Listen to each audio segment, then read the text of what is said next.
There are two texts I want to re-examine regarding the issue of blood, and also other issues. The main objection for the two texts about Hezekiah and Manasseh is that the two didn't need a sacrifice for forgiveness. Hezekiah particularly was praying for the people, whereas Manasseh prayed for himself. I'll show the texts on screen. Both are set in the context when the temple was still in operation, which is a factor which does play here. Let's look. When you look at both these texts in their contexts, God does answer the prayers of both individuals of the people being healed afterwards, and Manasseh seeking the Lord and turning from sin. However, for the life of me, what is to stop people from making atonement after the prayer? Both texts do not speak implicitly that the people did not make atonement for their iniquities afterwards. It is something which is inferred. Does every context have to say repent and sacrifice? No. That would be redundant. The next point I'll move on to is the subject of Exodus 24:8, Leviticus 14, and Hebrews 9:18-21. Now, John Evander, and Jason's spiritual babies in the video regarding all these words were asserting that the writer of the Hebrews had gotten some of the details wrong, if not all.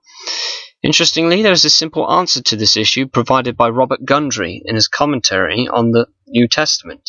He says on page 897 regarding this section, he says the following, which can be seen on the screen in front of you.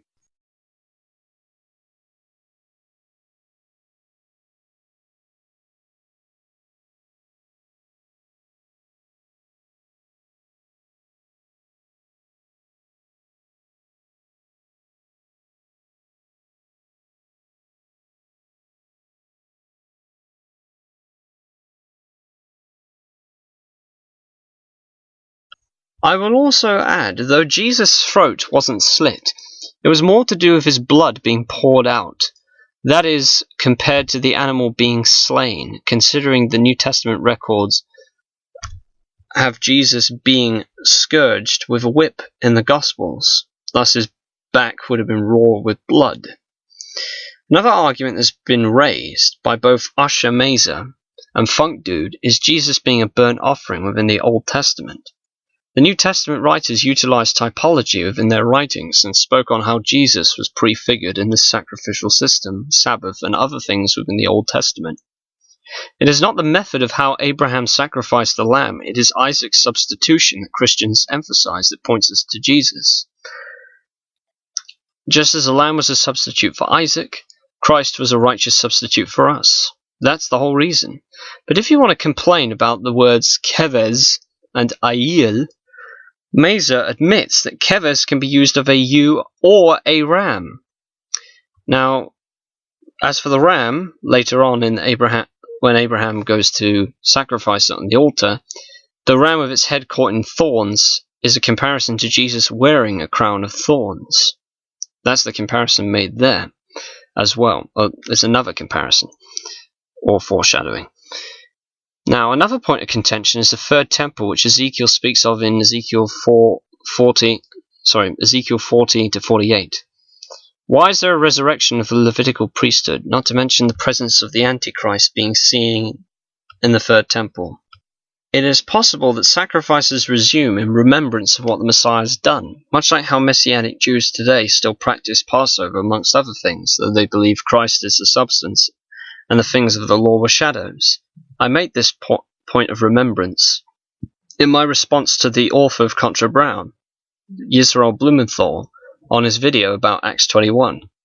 Even in the New Testament, you had Paul and the apostles going to the temple for this reason of remembrance. They didn't abandon the Torah just because Christ came along, although in the presence of Gentiles, Paul and presumably the others did not observe the Torah's ceremonial laws when reaching out to Gentiles, which can be found in 1 Corinthians 9:20-23. This didn't mean they did what they wanted. They still kept themselves away from moral contamination, and presumably from the prohibitions in Acts 15, though eating meat offered to idols in ignorance was not an issue as such. My point is, the sacrifices in the third temple would be a memorial of what the Messiah has done, or what he had done. As for the point about the Antichrist, A point was raised to me a while back, which was the following. He said, quote, Second Temple was not spoken about in a negative light, not in the Tanakh in Ezekiel 37:25-26, connected to David, rather than an Antichrist manner. Also look at Micah 4:1, Isaiah 11. The New Testament in conflict with the Tanakh, no mention of Antichrist, unquote. Now, the passages in question don't mention an Antichrist in Micah 4:1 or Isaiah 11. However, the Antichrist will come before these things in Micah 4:1 and Isaiah 11 take place.